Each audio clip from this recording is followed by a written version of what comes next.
예수님이 제자를 부르시고 그들에게 좀 더 일을 많이 했으면 좋겠다, 그런 말씀을 하신 것이 아니라 너희들이 하나님 안에서 복된 사람이 되면 좋겠다. 예수님을 믿고 예수님을 따르는 제자로서 이 땅에서 복된 삶을 살았으면 좋겠다. 예수님의 그 마음을 가지고 처음 제자들이 예수님께 왔을 때에 8가지 복이라는, 8복이라는 이 말씀을 주셨습니다. 우리는 그 중에 4가지를 지난주까지 한번 살펴봤는데요. 심령이 가난한 자가 참 복되다. 우리의 영적인 상태를 깨닫고 하나님의 은혜 없이는 나는 살아갈 수 없어, 그 갈망하는 마음으로 하나님의 은혜를 기대하는 그 마음이 심령의 가난함인데, 그 마음을 가진 자가 하나님 앞에 얼마나 복된지. 그리고 애통하는 자가 복되다 하셨습니다. 자신의 미련함, 연약함을 두고 그렇게 오랜 세월 하나님이 은혜를 베풀어 주셨음에도 불구하고, 하나님과 동행했음에도 불구하고 여전히 그리스도의 초보에 머무르러 있는 자기의 나약함, 영적인 무기력함을 보고 우울증하는 사람, 공동체와 민족의 연약함을 두고 기도의 제목 삼아 울 줄 아는 사람, 이 애통하는 사람이 복되어 하나님이 그 마음에 위로해 주신다라고 했습니다. 온유한 자는 우유부단한 사람이 아니라 어떤 힘이 절제되었고 훈련되어진 그 힘을 가지고 하나님 앞에서는 순종을 하고 인간관계에서는 용서를 베풀고 자기가 맡겨진 일에는 충성을 다하는 이 온유한 사람은 땅을 기업으로 얻을 만큼 복되다라는 말씀을 함께 나누었습니다. 의에 줄이고 목마른 자도 예수님께서 복되다 하셨는데, 줄이고 목마른 사람이 양식을 찾고 물을 찾아서 나서는 그 간절한 마음으로 의를 추구하고 어떻게 하면 하나님을 기쁘시게 할까, 어떻게 하면 내가 하나님의 말씀대로 살까, 여기에 초점을 맞추고 부단히 애를 쓰는 사람은 복된데 하나님께서 영적인 배부름을 주신다라고 말씀했습니다. 오늘 읽었던 본문의 말씀을 가지고 긍휼히 여기는 자가 얼마나 복된지 함께 생각하며 은혜 받기를 원합니다. 히브리어로 긍휼이라는 말은 헤세드라는 말입니다. 헬라어로는 엘레오스라는 말인데, 이 말은 인자다, 자비다, 변함없는 하나님의 사랑이다, 그리고 친절하고 따뜻한 마음이라는 말로 번역이 된 말입니다.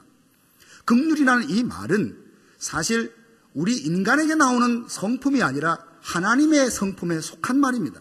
본래의 뜻은 죄로 인해서 깊은 상처를 입거나 징계를 받아 죽게 된 사람을 다시 회복시키고 돕는 것을 말하고 있습니다. 하나님께서 인간에게 긍휼을 베푸시는데 그 긍휼과 자비를 베푸시면 사람이 보고 압니다. 우리가 그러죠. 아이고, 사랑받고 있구나, 은혜 받고 있구나. 그것을 알고 말하는 것처럼 세상에 믿지 않는 사람들도 믿는 사람을 향하여 하나님이 긍휼을 베푸시는 것을 보고 알았습니다. 아비멜렉이라는 사람은 하나님을 믿지 않는 사람이에요. 그러나 그의 눈에 아브라함과 이삭을 보니까 하나님이 그들과 함께 하시는 거예요. 그래서 고백합니다. 내가 너희들을 보니까 하나님이 너희들과 함께 하는구나. 하나님이 너희들에게 은혜와 긍휼을 베풀고 계시는구나. 믿지 않는 사람의 눈에도 이런 은혜 베푸심을 알고 보였다는 겁니다. 저는 기대하기를 이 땅에 살아가는 우리 모두가 하나님께서 풍성한 은혜와 긍휼을 베풀어 주셔서 믿지 않는 사람까지 우리에게 은혜 부어주시는 그 하나님을 보고 그리고 고백하는 그런 풍성한 은혜 베품이 있기를 주님의 이름으로 축복합니다. 창세기 24장 27절에도 보니까 아브라함의 종 엘리에셀이 그 주인의 아들 이삭의 배우잣감을 찾기 위해서 멀리로 갔습니다.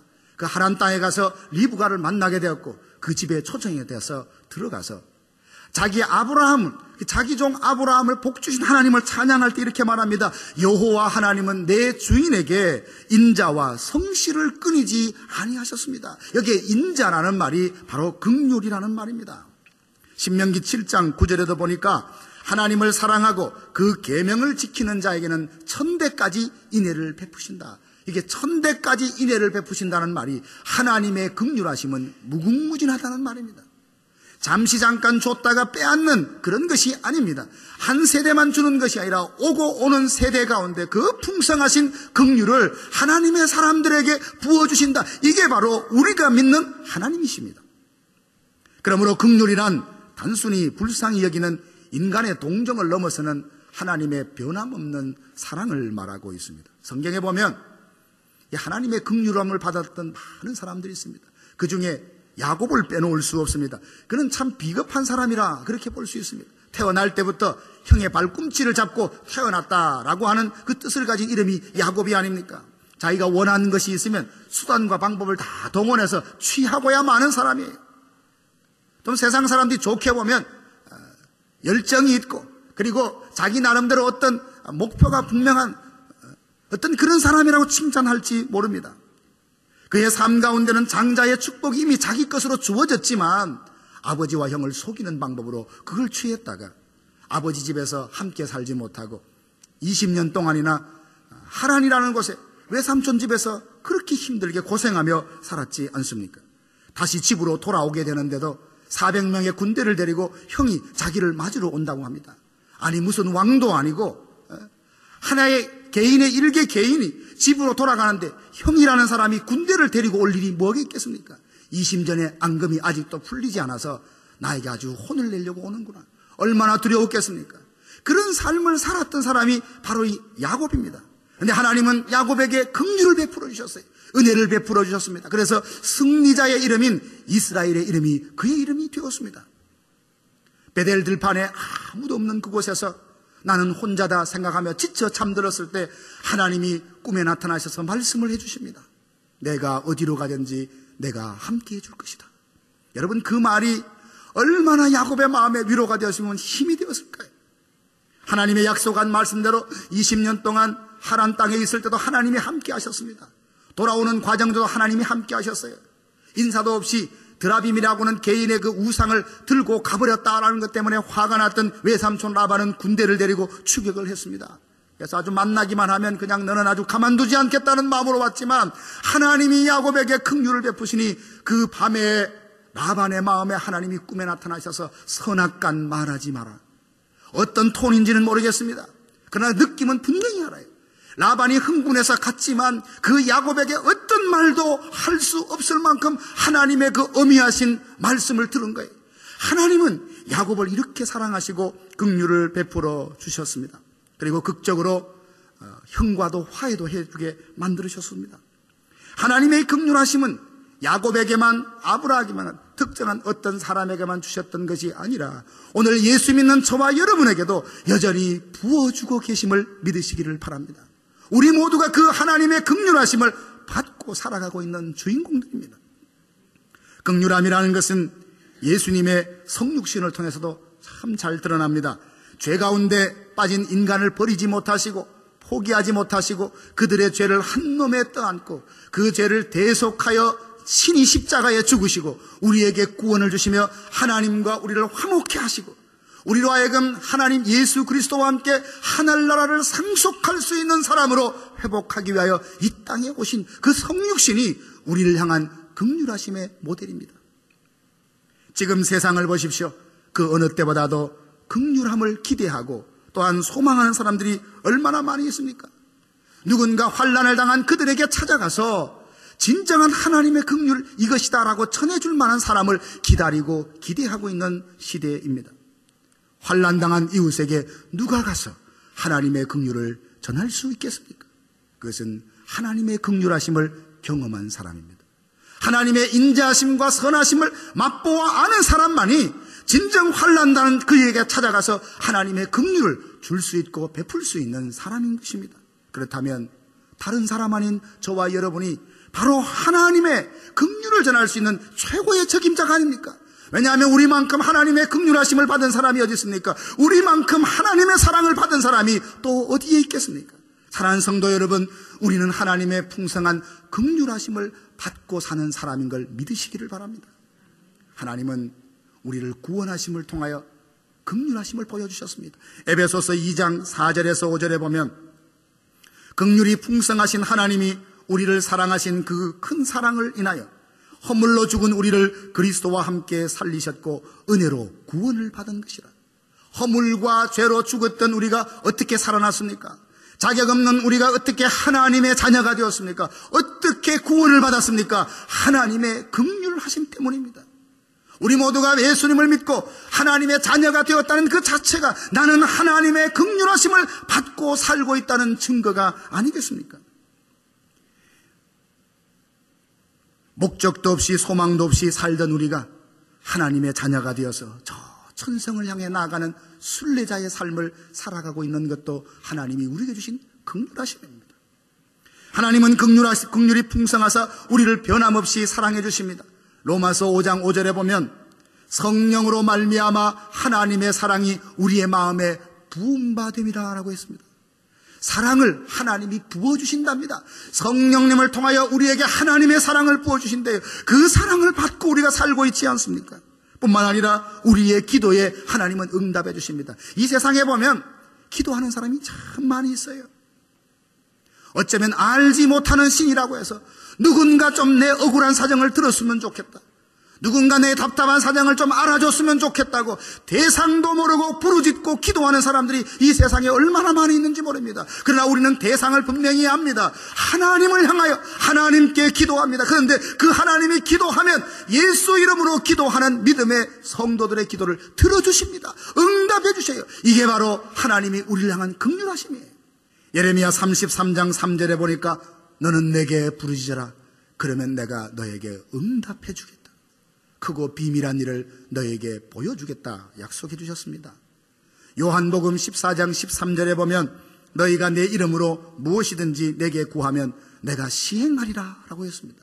여러분, 누가 여러분이 너무나 간곡해서 도움이 필요한데 도와주세요 했는데 그 한마디 말이 떨어지기가 무섭게 그냥 신속하게 여러분을 어떤 문제를 해결하여서 달려가는 그 누군가를 본 일이 있습니까? 하나님이 그런 분이에요. 너희가 내게 기도하면 내가 시행하리라. 그걸 이루도록 하시는 하나님, 그것이 바로 우리를 향한 하나님의 긍휼하심입니다. 어디 그분이 있겠습니까? 하나님은 우리를 붙들어 주십니다. 천지 만물을 붙드시는 그 전능하신 손으로 우리의 삶을 붙들고 계세요. 우리를 굳세게 하십니다. 우리와 함께 하세요. 이렇게 저와 여러분들은 하나님의 긍휼하심을 이 땅에서 받아 누리고 사는 하나님의 사람들입니다. 사랑하는 성도 여러분, 우리가 하나님의 그 풍성한 긍휼을 받았을 뿐만 아니라 우리는 환난 당한 자에게 가서 그들에게 긍휼을 베풀어야 하는 사람인 줄로 믿습니다. 긍휼히 여긴다는 것은 진심으로 형제를 용서하는 것입니다. 스데반을 한번 보십시오. 그런 많은 사람들에게 하나님의 그 복음을 전했습니다. 예수님을 전했어요. 사람들이 스데반이 전하는 설교를 듣고 가슴에 큰 마음의 찔림을 받았어요. 그러면 회개하고 예수님을 믿어야 될 텐데 마음에 큰 찔림을 받아 그들은 회개하기는커녕 돌을 들고 스데반을 치기 시작합니다. 그런 와중에서도 스데반은 보좌에서 일어서시는 예수님을 바라보면서 천사의 얼굴을 잃지 않고 그들을 위하여 기도합니다. 주여, 저들을 용서하여 주옵소서. 저들이 하는 것을 모르기 때문입니다. 바로 이런 삶의 방식, 용서할 수 없는 사람까지 받아들이고 용서하는 이것이 긍휼을 베푸는 것입니다. 베드로전서 2장 23절에 보면 욕을 당하시되 맞대어 욕하지 아니하시고 고난을 당하시되 위협하지 않으시고 오직 공의로 심판하시는 하나님께 맡겼다라고 말합니다. 예수님의 삶은 용서의 삶이셨어요. 그래서 예수님의 삶을 통하여 우리는 하나님의 긍휼하심이 어떤 것인지 보고 배울 수 있습니다. 원수가 죄릴 때 먹을 것을 주라. 원수가 목말랄 때 마실 것을 주라 하시며 용서할 수 없는 사람까지 용서하며 살아가는 것, 이게 바로 긍휼히 여기는 것이고 긍휼을 베푸는 삶입니다. 사랑하는 여러분, 우리는 하나님의 긍휼하심으로 은혜와 긍휼을 풍성히 받아 누리는 사람들입니다. 그러므로 이제 형제들을 진심으로 용서함으로 우리도 그들에게 긍휼을 베풀며 사는 하나님의 사람들 되기를 주님의 이름으로 축원합니다. 긍휼을 베푼다는 것은 불쌍히 여기는 것입니다. 누가복음 10장에 보면 예수님이 이 비유를 통해서 긍휼히 여기는 것이 어떤 것인지 설명을 잘 해주셨습니다. 한 사람이 예루살렘에서 여리고로 내려가다가 강도를 만났습니다. 자기가 가진 거 다 빼앗기고 얼마나 많이 두들겨 맞았는지 이제 죽어가는 상황입니다. 강도들은 그를 내버리고 지나가 버렸습니다. 마침 그때 한 제사장이 그 길로 가다가 그 상황을 봤지만 피하여 지나가 버리고 말았습니다. 잠시 후에 한 레위인도 그곳에 이르러 그 사람을 보았지만 피하여 지나갔습니다. 그러나 어떤 사마리아인이 여행하는 중에 그곳에 이르러서 강도 만난 그 사람을 봤습니다. 그래서 그에게 가까이 가서 불쌍히 여겨 자기가 가지고 있던 기름과 포도주를 그에게 바르며 감사 주었습니다. 짐승에 태워 주막으로 데리고 갔습니다. 잘 돌보아 주었습니다. 먼 길을 떠나면서 내가 다시 돌아올 때 이 사람을 잘 치료해서 치료비가 더 든다면 내가 다 해결하겠다고 말하며 먼 길을 떠났습니다. 예수님이 이 비유를 통해서 그 이야기를 듣는 사람들에게 묻습니다. 이 많은 사람들 중에 강도 만난 이 사람의 진짜 이웃이 누구냐? 누가 이 사람에게 긍휼을 베풀었냐고 질문하고 계십니다. 그때 당연히 사람들은 대답합니다. 바로 선을 행한 그 사마리아인이 아닙니까? 가서 너도 이와 같이 하라. 예수님이 말씀을 하셨습니다. 바로 이처럼 긍휼을 받은 우리는 삶 속에서 여러 가지 힘들고 어려운 사람들, 정말 위로가 필요하고 함께 있어주는 그 어떤 것이 필요한 사람들에게 가까이 가서 주님의 이름으로 긍휼을 베풀어주는 것, 이게 바로 저와 여러분 하나님의 긍휼하심을 받은 사람들이 살아가는 삶의 모습이어야 합니다. 그리고 누군가를 위해 희생하며 헌신하는 것이 긍휼히 여기는 겁니다. 시편 103편 13절에 보면 아버지가 자식을 긍휼히 여김처럼 하나님이 우리를 긍휼히 여기신다라고 했습니다. 여러분, 아버지와 부모가 자식을 어떻게 사랑하는지 아시지 않습니까? 부모가 자식을 향한 그 사랑이 하나님이 우리를 향한 긍휼이라 말씀을 하셨습니다. 성경에 보면 모압 여인 룻이 참 긍휼을 베풀며 살았던 삶인 것을 우리가 잘 알고 있습니다. 그는 모압 여자였습니다. 자기 땅에 이민 온 말론이라고 하는 유다 사람과 결혼을 해서 살다가 자식이 없이 남편이 일찍 돌아갔습니다. 그래서 자신과 동서와 시어머니 세 여자와 가정에 살고 있는데 시어머니는 고향 유대 땅으로 돌아간다고 합니다. 이제 너희들은 친정으로 가서 새로운 삶을 살라고 이야기합니다. 오르바라는 이 동서는 자기 시어머니와 인사를 하고 자기 집으로 돌아가 버렸습니다. 그러나 룻은 가지 않았습니다. 나로 하여금 어머니를 떠나며 어머니를 따르지 말고 돌아가라 강권하지 마소서. 어머니의 백성이 내 백성이 되고 어머니의 하나님이 나의 하나님이 될 것입니다. 끝까지 따라갔습니다. 따라가 보니까 실제 아니나 다를까 시어머니 나오미는 아무것도 없는 가난한 늙은 노인이었습니다. 도착하자마자 이삭을 주우면서 생계를 이어갈 만큼 고된 삶이 시작했음에도 불구하고 룻은 그 삶에 대하여 불평하지 않았습니다. 왜 룻이 그 시어머니를 따라서 진정한 긍휼을 베풀며 살았을까요? 그 마음에 나오미를 향한 사랑이 있었기 때문입니다. 그렇습니다. 긍휼히 여긴다는 것은 자신에게 돌을 던지는 사람까지 용서하는 마음입니다. 강도 만난 것 같은 사람에게 자비를 베푸는 것입니다. 환난 당한 사람들을 바라보며 그들에게 보살피고 희생하고 섬겨주는 것이 이게 바로 긍휼히 여기는 삶의 모습입니다. 여러분, 자세히 알고 보면 지금 이 자리에 예배하는 사람들의 마음과 환경도 가만히 보면 참 하나님의 긍휼하심을 기대하고 이 자리에서 예배하는 분들이 한두 분이 아닙니다. 그 사연을 다 오픈해서 말할 수 없지만 하나님, 오늘도 힘겨운 발걸음으로 주의 전을 향합니다. 오늘도 예배할 때 성령님 나를 위로하여 주옵소서. 하늘의 신령한 은혜를 부어주옵소서. 사모하는 마음으로 이 자리에 앉아서 말씀을 듣고 찬양을 하며 하나님 앞에 기도하는 당신의 백성들이 이 자리에 있습니다. 사랑하신 여러분, 오랜 질병으로 내 마음과 생활까지 고통받는 성도가 있고 하는 일마다 잘 안 되니 삶에 자신감도 없고 열정도 잃어버린 사람이 여기에 있습니다. 사랑하는 가족을 병원에 두고 지금 답답하고 좀 초조한 마음으로 예배하는 하나님의 성도들도 있습니다. 마음에 깊은 외로움과 우울함 때문에 곤고한 마음으로 하나님 앞에 이 시간 예배하는 삶도 있습니다. 하나님이 말씀하십니다. 너희들이 긍휼을 받았느냐? 그들에게 긍휼을 베풀며 살라. 너희들이 긍휼을 받았으면 긍휼히 여기는 삶을 살라고 주님이 우리에게 말씀하고 계십니다. 잠언 3장 27절에 보면 내 손이 선을 베풀 힘이 있거든 마땅히 받을 자에게 베풀기를 아끼지 말라 말씀하셨습니다. 하나님이 우리에게 이미 복을 주셨습니다. 긍휼을 베풀어 주셨습니다.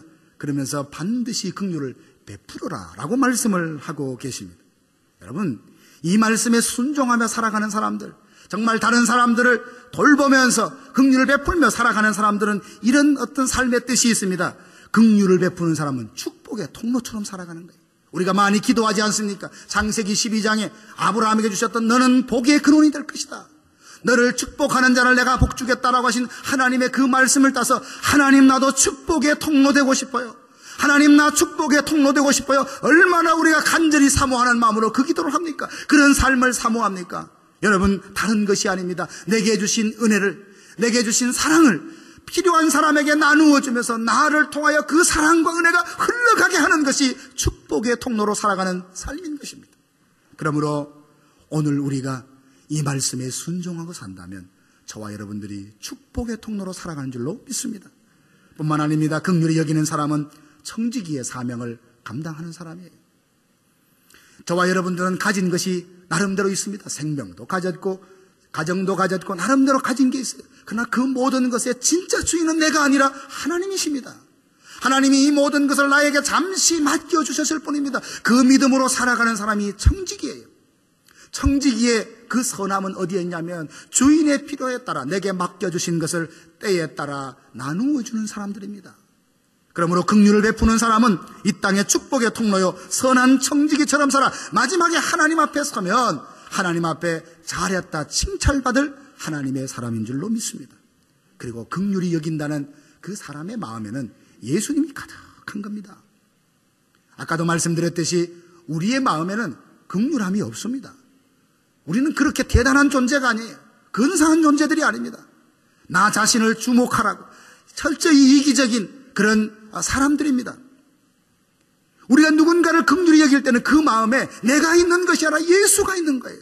누군가 긍휼을 베푼다면 그 마음에 하나님으로 가득 차 있는 겁니다. 얼마나 아름답고 얼마나 의뢰스러운 모습입니까? 사랑하신 여러분, 이게 바로 긍휼히 여기는 자에게 주시는 하나님의 복입니다. 그리고 긍휼히 여기는 사람들은 남들이 모르는 영적인 비밀을 깨닫고 살아갑니다. 내 손에 들려진 것을 움켜잡고 있으면 시간이 지나면 다 없어집니다. 근데 신기하죠? 하나님이 원하시면, 하나님이 뜻하시면 손을 펴서 나누면 이게 내 것은 없어지지만 하나님이 새로운 것으로 그 손에 담아주십니다. 이것을 깨닫고 발견해요.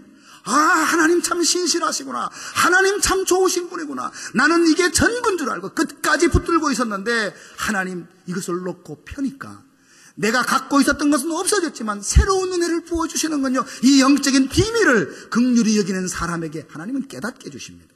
누가복음 6장 38절도 보면 주라 그리하면 너희에게 줄 것이니 곧 후이되어 누르고 흔들어 넘치도록 하여 너희에게 안겨주라. 여러분 이 말이 참 좋죠. 흔들어 차고 넘치도록 부어주리라. 안겨주리라. 누구에게요?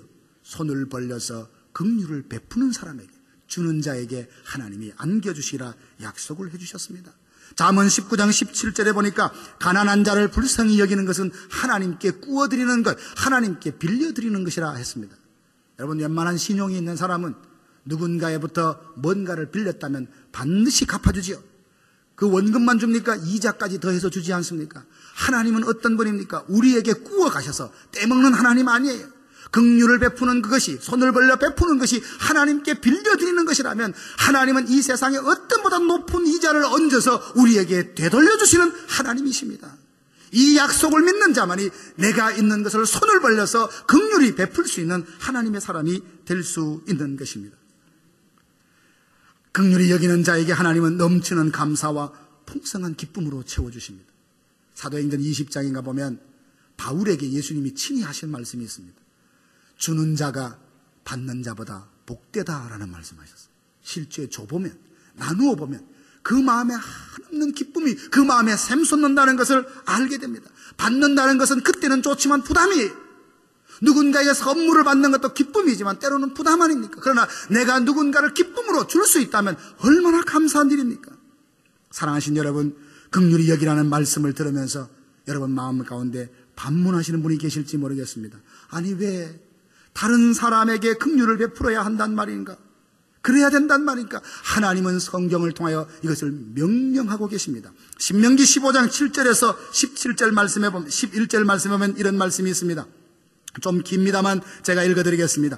내 하나님 여호와께서 내게 주신 땅 어느 성읍에서든지 가난한 형제가 너와 함께 거주하거든 그 가난한 형제에게 내 마음을 완악하게 하지 말며 내 손을 움켜쥐지 말고 반드시 내 손을 그에게 펴서 그에게 필요한 대로 쓸 것을 넉넉히 구워주라. 삼가 너는 마음에 악한 생각을 품지 말라. 곧 이르기를 일곱째 해 면제년이 가까이 왔다 하고 내 궁핍한 형제를 악한 눈으로 바라보며 아무것도 주지 아니하면 그가 너를 여호와께 호소하리니 그것이 내게 죄가 되리라. 너는 반드시 그에게 줄 것이요 줄 때에는 아끼는 마음을 품지 말 것이라. 이로 말미암아 내 하나님 여호와께서 내가 하는 모든 일과 내 손이 닿는 모든 일에 내게 복을 주시리라. 땅에는 언제든지 가난한 자가 그치지 아니하겠으므로 내가 내게 명령하여 이르노니 너는 반드시 내 땅 안에 내 형제 중 곤란한 자와 궁핍한 자에게 내 손을 펼치니라. 하나님이 이 말씀을 하시면서 반드시라는 말을 3번 강조하세요. 반드시 베풀어라. 반드시 손을 펴라. 반드시 가난한 자를 긍휼히 여겨라. 이 반드시라는 말씀을 3번 강조하신 것은 우리가 피해갈 수 없는, 우리 모두가 긍휼을 받은 사람으로서 이 삶을 살아야 된 의무와 책임이 있다는 말씀인가 동시에 반드시 손을 벌려 베푸면 반드시 내가 너를 축복하겠다는 약속의 말씀도 포함되어 있습니다. 내 하나님 여호와께서 내가 하는 모든 일과 내 손이 닿는 모든 일에 반드시 복을 주시라. 누구에게? 반드시 손을 펴서 긍휼히 베푸는 사람에게. 이게 하나님이 우리에게 주시는 약속의 말씀입니다. 그리고 우리가 긍휼을 베풀 때 하나님께서 우리 긍휼을 베푸신다고 오늘 예수님이 말씀해 주셨습니다. 우리 공동체도 이제부터 좀 긍휼을 베푸는 공동체가 되기를 원합니다. 서로 용서해주고 서로 아껴주고. 다들 이민생활에 바쁘지 않아요. 그죠? 그러면 어떤 한 부분에서 열심히 하면 잘했다고 잘한다고 칭찬도 해주고 내가 좀 거둘 것이 없냐고 함께 이런 부분에 어우러서 모두가 기쁨으로 감사함으로 섬기고 일할 수 있는 교회. 때로 좀 지쳐 보이면 다른 것 없습니다. 그냥 등을 어루만져주면서 기도해주고 축복해주고 격려해주는, 그것이 사랑을 나누고 사랑을 느낄 수 있고 공유할 수 있는 교회가 되는 것 아닙니까? 나와 하나님과의 관계뿐만 아니라 나와 다른 성도들 관계도 참으로 중요합니다. 그 십자가의 원리에서 우리가 보는 것 아닙니까? 하나님과 나 사이의 회복뿐만 아니라 그 회복을 덧입어서 이웃과 다른 형제들과 온전한 평화를 이루는 것, 이게 하나님이 우리에게 주시는 명령이요 뜻이지 않습니까? 교회에서 진실로 이제 그 날카롭고 예리한 기준으로 다른 사람을 정죄하지 말고 자신에게는 까다로울지라도 다른 사람은 좀 후하고 넉넉하게 받아들이고 축복하고 세워주는, 이래서 이 교회에서 정말 하나님이 여기 계시구나, 하나님의 사랑이 여기에 풍성하구나, 모두가 공유하고 느낄 수 있는 이런 교회를 함께 만들어 간다면 바로 그 교회, 긍휼히 베푸는 사람들이 한 사람 두 사람 많아져야 되지 않겠습니까? 사랑하는 성도 여러분, 하나님의 긍휼하심을 받은 우리가 하나님의 긍휼함을 베풀어야 될 사람인 것을 꼭 기억하시기를 바랍니다. 구원은 믿음으로 받습니다. 구원은 은혜로 받아요. 내 어떤 선한 행위로 구원받는 건 아닙니다. 그런데 구원받은 이후에 내가 복을 누리는 것은 그리하면의 원리에 따라서 하나님이 복을 주신다는 걸 기억해야 됩니다. 마태복음 6장 14절에서 15절 보면 너희가 사람의 잘못을 용서하면 내가 너희 잘못을 용서할 것이지만 너희가 만일 형제의 잘못을 용서하지 아니하면 나도 너희 죄를 용서하지 아니하리라. 여러분, 얼마나 무서운 말씀인지 몰라요. 우리는 가끔 하나님을 내 마음대로 내 방식대로 해석을 하고 받아들이고 믿는 경우가 있습니다. 하나님은 분명히 말씀하셨어요. 너희의 구원은 은혜로, 100% 은혜로 너에게 거저받는 것이지만 은혜 받는 이후에 내 삶은 많은 부분에서 내가 힘쓰고 노력해야 될 영역이 있다는 겁니다. 우리가 흘러넘치도록 복을 받는 것, 내가 용서받는 것은 나도 하나님의 그 마음 성품을 본받아서 긍휼히 여기고 긍휼을 베푸는 사람에게 그 은혜가 주어진다는 것입니다. 참 알지만 쉽지 않습니다. 그렇게 오랫동안 많은 사랑을 받고 살아왔지만 실제로 누군가를 사랑해 보려고 하면 얼마나 힘들고 어려운지 몰라요. 예수님께서 말씀하십니다. 마지막 때가 되면 불법이 성함으로 사랑이 식어진다라고 말씀하셨습니다. 어쩌면 이 시대에 우리가 그런 것을 보고 있지 않습니까? 아마 여러분들은 그런 걸 경험하셨을 것입니다. 누군가를 예수님의 사랑으로 순수한 마음으로 도와줬어요. 긍휼을 베풀었습니다. 자비를 베풀었어요. 근데 이 사람이 돌아서서 나에게 감사하다기는커녕 나를 배신하고 나에게 어려움을 준다면, 이런 일들을 몇 번만 거듭하면 우리는 뭐라고 생각합니까? 인간은 거기서 거기까지지 무슨 긍휼을 주고받느냐며 스스로 마음을 닫아버리는 경우도 있습니다. 이 시대가 그런 시대가 아닙니까? 그렇지만 예수님이 말씀하십니다. 하나님의 말씀처럼 긍휼을 베풀어라. 내가 너를 긍휼히 여기면 되지 않느냐. 이게 하나님의 말씀이에요. 여러분, 우리가 누구에게 긍휼을 베풀었어요? 사랑을 주었어요. 그 사람에게서 뭔가를 받기를 기대하면 백이면 백 실망하고 낙심합니다. 우리는 조건 없이 주는 거예요. 조건 없이 내게 주신 것을 나누어 줍니다. 그러면 그 선을 바라보시는 하나님이 그 행위에 대해서 갚아주십니다. 나에게 사랑을 받는 사람, 나에게 관심을 받는 사람, 나에게 도움을 받는 사람이 나에게 보답하는 것이 아니라 그것을 지켜보는 하나님이 나의 삶 속에 갚아주시는 거예요. 그 하나님만 바라보고 그 하나님만 믿을 수 있을 때 우리는 손을 벌려 형제들에게 베풀며 살 수 있습니다. 그리고 히브리서 4장 16절 보면 우리가 긍휼하심을 받고 때를 따라 돕는 은혜를 얻기 위하여 은혜의 보좌 앞에 담대히 나아가라 했습니다. 조금 전에도 말씀드렸지만 우리 안에는 스스로 긍휼함이 만들어낼 수도 없고 생성이 안 됩니다. 그러므로 은혜의 보좌 앞으로 날마다 담대히 나아가 긍휼하심을 입어야 됩니다. 때를 따라 돕는 은혜를 받아야 돼. 그래서 우리가 긍휼히 여기면서 사는 삶을 원한다면 날마다 하나님 앞에 엎드려서 하나님, 나도 그렇게 살고 싶어요. 나도 누구 좀 위로하고 싶어요. 나도 누구에게 축복의 통로처럼 살고 싶어요. 내게도 그 은혜, 내게도 그 긍휼하심을 풍성히 부어주셔서 흘러차고 넘치는 그 은혜를 나도 좀 맛보기를 원합니다. 기도하며 부르짖는 심령 위에 하나님이 긍휼을 부어주실 것입니다. 은혜를 부어주실 것입니다. 그래서 네 마음이 선하다 하시며 그를 통하여 이 땅의 많은 사람들의 그 외로움을 달래주고 정말 긍휼을 베풀 수 있는 삶으로 살게 해 주실 것입니다. 사랑하신 여러분, 오늘 이 말씀을 정리하려고 합니다. 저와 여러분은 하나님의 긍휼하심을 받고 사는 사람들입니다. 동시에 우리는 긍휼을 베풀며 살아가야 될 하나님의 사람입니다. 그렇게 산다면 하나님이 우리를 더 풍성한 긍휼로 채우신다고 약속을 해 주셨습니다. 그러므로 오늘도 은혜의 보좌 앞에 담대히 나아가 그 은혜를 사모하시고 그 은혜를 구하셔서 하나님이 주시는 그 엄청난 은혜를 우리가 누릴 뿐만 아니라 그것을 세상으로 손을 펴서 나누어주는 하나님의 사람 되기를 주님의 이름으로 축복합니다.